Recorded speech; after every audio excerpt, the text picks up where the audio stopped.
Voilà, bonjour chers internautes, bonjour à tous ceux qui me suivent. Aujourd'hui, je vais continuer sur la même lancée d'hier, c'est-à-dire en parlant de ceux qui sont intéressés à faire leur propre voix. Il y a des gens qui veulent faire leur propre voix. Les gens qui ont soif de travailler pour eux-mêmes. Il y a des gens qui aiment la prière. Il y a des gens qui se fatiguent pour la prière. Il y a des gens aussi qui veulent la prière. Il y a des gens qui savent faire la prière. Donc aujourd'hui, je m'adresse à eux. Mais avant cela, avant de démarrer l'ordre du jour, nous allons formuler les prières à l'endroit des morts, que la terre leur soit légère. Nous allons aussi prier pour nos malades qui sont dans les maisons, dans les hôpitaux, pour que la santé leur revienne.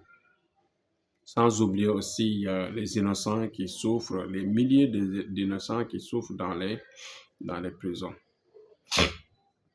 Que Dieu leur donne la liberté, la santé et le bon retour de chez leur Père. Bon, le sujet d'aujourd'hui, c'est le prolongement d'hier en parlant de la voie de la richesse de Zikrillah. Il y a l'invocation qui donne la prière, qui donne du moins la richesse.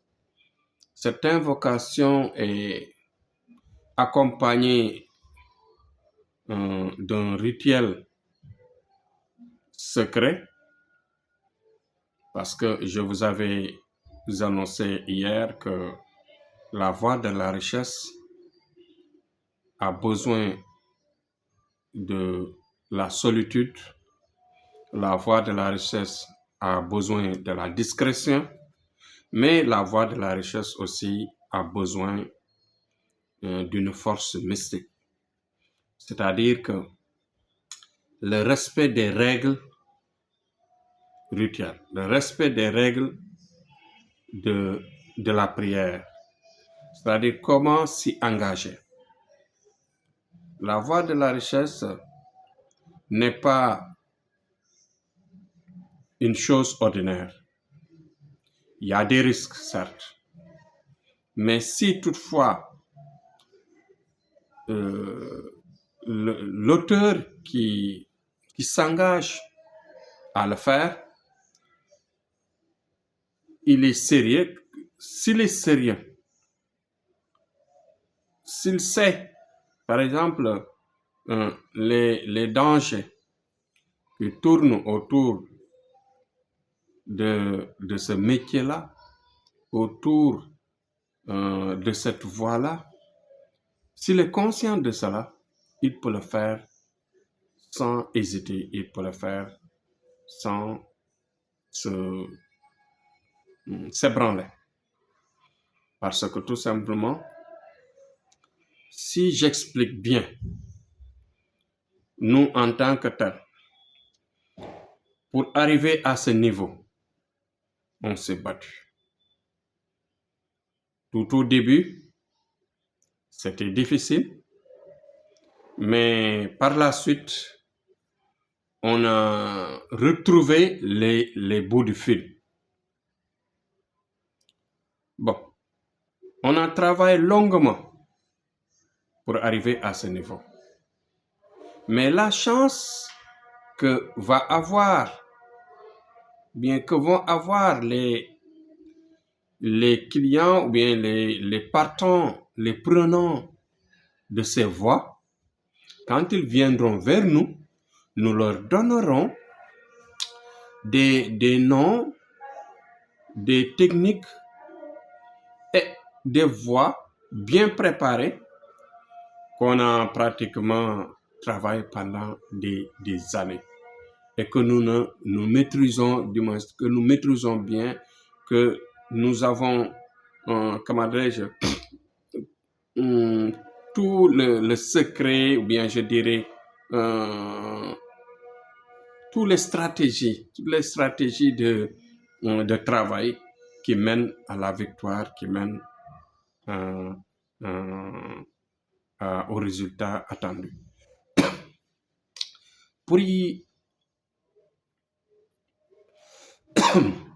Pour s'engager à cela, il faut nécessairement non seulement s'y préparer psychologiquement, s'y préparer sérieusement avec beaucoup de conseils, mais avec beaucoup de sérieux.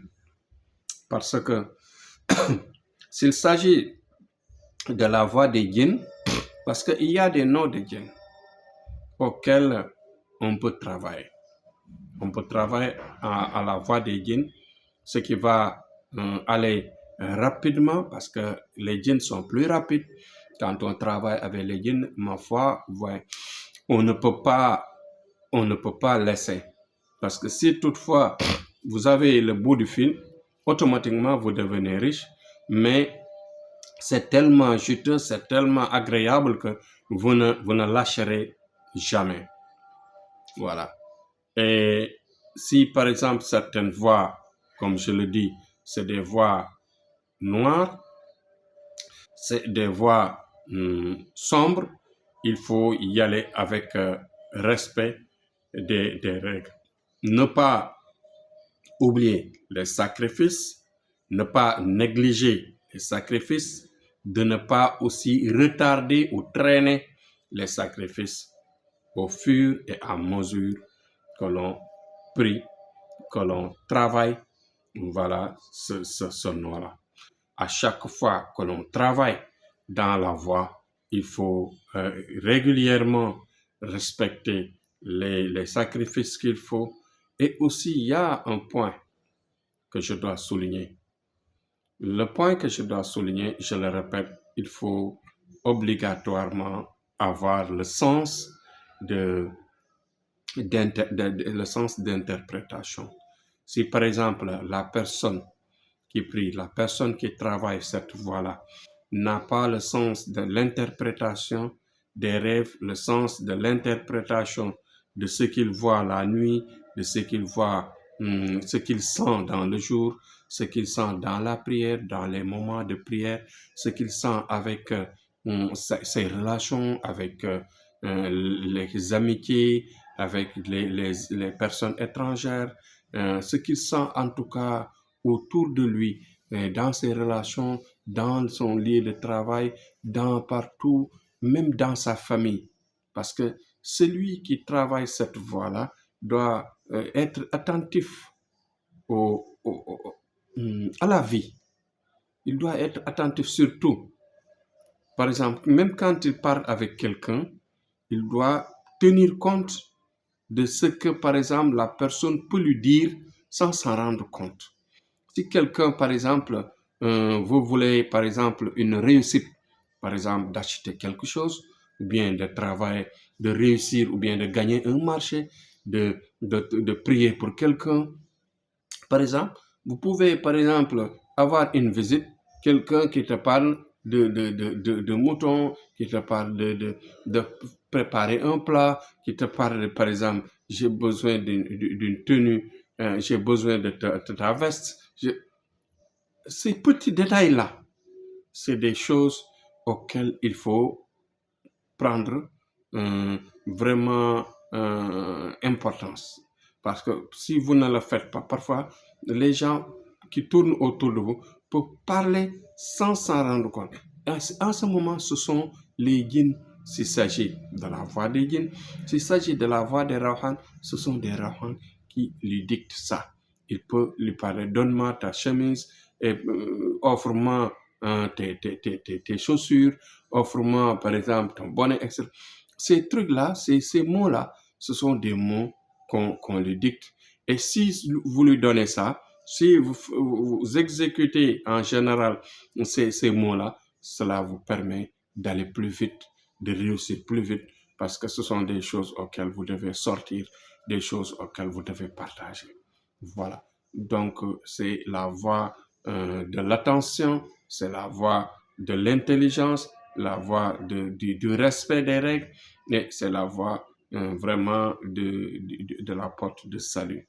Parce que si toutefois vous arrivez à un niveau top, à un niveau d'atteindre, par exemple, où vous avez, par exemple, atteint le niveau réel comment dirais-je encore, du travail, là, vous réussissez votre vie. Donc, faites attention, soyez courageux, soyez posés. Et aussi une chose, ceux qui viennent acheter les connaissances, ceux qui viennent pour la voie de la richesse, faites attention et parce qu'il y a le conseil que je vous donne. Et quand vous travaillez cela, il faut vraiment, je ne dis pas arrêter, mais diminuer toutes les sortes de relations à gauche et à droite. Vous devez aussi être quelqu'un de très réservé, quelqu'un qui ne va pas dans les lieux de danse, dans les lieux de rencontre, dans les bruits, dans les musiques, en tout cas, c'est quelqu'un qui doit être posé, doit être réglé et ne pas s'en mêler à tout. Si vous vous en mêlez à tout, il y a des djinns, par exemple, contraires, il y a des djinns contraires à ce que tu travailles, ils peuvent être jaloux et vous faire du mal. Bon, donc, quand quelqu'un travaille dans cette voie-là, il doit éviter trop de relations. Il doit éviter aussi de dormir tard. Il doit éviter aussi de se réveiller tard. Ouais. Le jour, tu dois te réveiller très tôt. Comment dire, la nuit aussi, tu dois te coucher tôt pour comprendre ce qu'on va te dicter, etc. Et aussi, la voie de la richesse a besoin parfois, quand tu as adopté la voie noire, la voie sombre, il faut aussi respecter les règles. Et aussi, quel que soit le péché qu'on a fait pour y arriver, il faut se lever dans la nuit et se nettoyer, purifier l'âme par des écroulailles dans le sens du pardon, dans le sens du pardon vers Allah. Le sens du pardon vers Allah te permet de purifier ton âme et d'aller plus vite, à une vitesse rapide, à une vitesse qui te permet de réussir vraiment ta vie. Bon, donc là, c'est ça que j'avais amené aujourd'hui.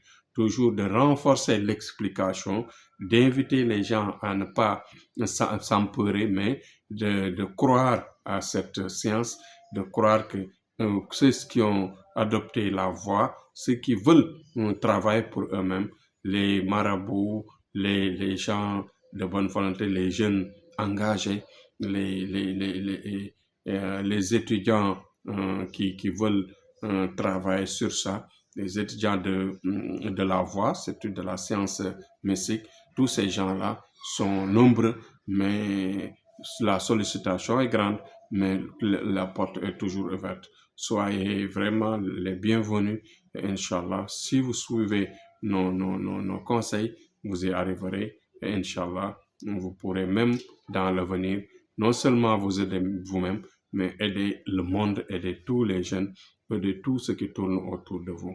Voilà, vous aurez une vie paisible, mais qui demande beaucoup de discrétion et de partage. Tout ce que vous aurez comme bien, il faut de temps en temps partager avec vos entourages, avec les nécessités, avec les faibles, avec les malades, etc.